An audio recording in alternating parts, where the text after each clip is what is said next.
আসসালামু আলাইকুম। আজ আমরা রেডমি নোট 13 প্রো প্লাসের একটি রিভিউ করতে যাচ্ছি। ফোনটি 2025 সালে নোট 14 প্রো প্লাস ভালো হবে নাকি নোট 13 প্রো প্লাস ভালো হবে, ওটারই একটা ডিসিশন মেক করার চেষ্টা করব।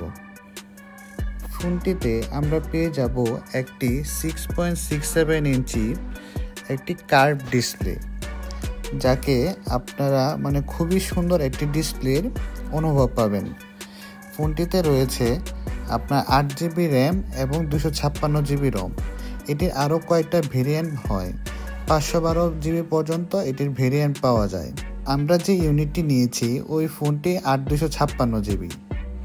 রেডমি নোট 13 প্রো প্লাসে ইউজ করা হয়েছে ডায়মন্ডসিটি 7200 আলট্রা প্রসেসর, যা মোটামুটি মিড রেঞ্জার হিসাবে খুবই ভালো একটি প্রসেসর। রেগুলার ডেইলি কাজবাজ এটা দিয়ে খুব সুন্দর চালিয়ে নেওয়া যায়।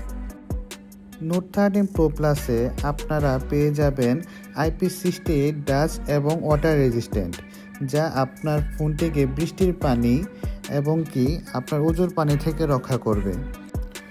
আপনারা ফোনটিকে পানিতে ভিজাবেন না। আমাদের বাংলাদেশের যে ওয়েদার, ফোনগুলো আস্তে আস্তে ওয়াটারপ্রুফ ছেড়ে দেয়, যা ফোনটি ভিজালে ফোনটিতে ভবিষ্যতে প্রবলেম দেখা দিতে পারে।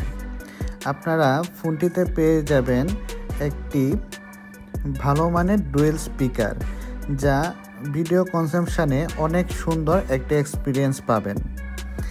ফোনটিতে থাকা আপনার 200 মেগাপিক্সেল ক্যামেরা, ফোনটিতে চমৎকার ছবি আসে, কিন্তু আপনারা জুম করে পোর্ট্রেট মোডে ছবি তুলতে পারবেন না।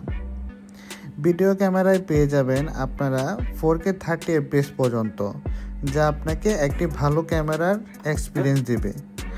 সেলফিতে পেয়ে যাবেন 16 মেগাপিক্সেলের একটি ক্যামেরা, যা আপনাকে সুন্দর ছবি তুলে দিবে। রেডমি 13 প্রো প্লাস ফোনটিতে আপনারা 3 বছরের মেজর আপডেট পেয়ে যাবেন। ইতিমধ্যে অ্যান্ড্রয়েড 15-এ ফোনটি আপনারা ইউজ করতে পারবেন আউট অফ দ্য বক্স, এবং পরবর্তীতে আপনি অ্যান্ড্রয়েড 16-এ যেতে পারবেন, যা আপনাকে একটি 1 বছরের আপডেট হিসাবে প্রোভাইড করবে। বর্তমান সময়ে এই ফোনটি আপনাকে 30 থেকে 35 হাজার টাকার মধ্যে একটি ভালো এক্সপিরিয়েন্স দিবে, যদি আপনি রেগুলার ইউজার হয়ে থাকেন। নর্মাল ফেসবুক, ইনস্টাগ্রাম, আমরা রেগুলার যে ইউজ করি, ব্যাংক অ্যাপস, ইউটিউব, এইগুলো ইউজে যে আপনাকে একটা ভালো পারফরমেন্স দিবে। কিন্তু গেমিংয়ের জন্য অনেক চাইনিজ ফোন আছে যেগুলো এটা থেকে বেটার হবে। এই বাজেটে আপনি iQOO Z9 টার্বো পেয়ে যাবেন, যা এটা থেকে much better for gaming. Redmi 13 pro প্লাসের একটি বড় এবং বিশাল একটি ব্যাটারি রয়েছে, যা 5000 mAh, এবং এটিতে সাথে আপনারা 120 ওয়াটের একটি চার্জার পেয়ে যাবেন, যা আপনাকে 20 থেকে 25 মিনিটে ফোনটি ফুল চার্জ করে দিবে। এখন আপনাদের মূল ডিসিশনের সময়, যে এই বাজেটে আমি কি রেডমি 13 প্রো প্লাস নিব নাকি 14 প্রো প্লাস চায়না নিব। আমার মতে চায়না ফোনটা অনেক নোটিফিকেশন ডিলে আছে, ওইটার মধ্যে 7S Gen 3 থাকার পরেও আমি গ্লোবাল 13 প্রো প্লাসকে এগিয়ে রাখবো, যা নিত্যদিনের সঙ্গী হিসাবে আপনাকে কোনো নোটিফিকেশান ডিলে দিবে না, যা অনেক ইম্পর্টেন্ট একটা জিনিস আমাদের রেগুলার ইউসেজে। 14 প্রো প্লাসে অনেক ধরনের নোটিফিকেশান ডিলে পাওয়া যায়। আপনাদের যদি বাজার থাকে অবশ্যই 14 প্রো প্লাস গ্লোবাল ভার্সন কিনবেন, কিন্তু গ্লোবাল ভার্সন যে প্রাইজে পাওয়া যায় ওই প্রাইজে আরও ভালো ফোন আছে মার্কেটে। দিন শেষে টাকা আপনার, ডিসিশন আপনার।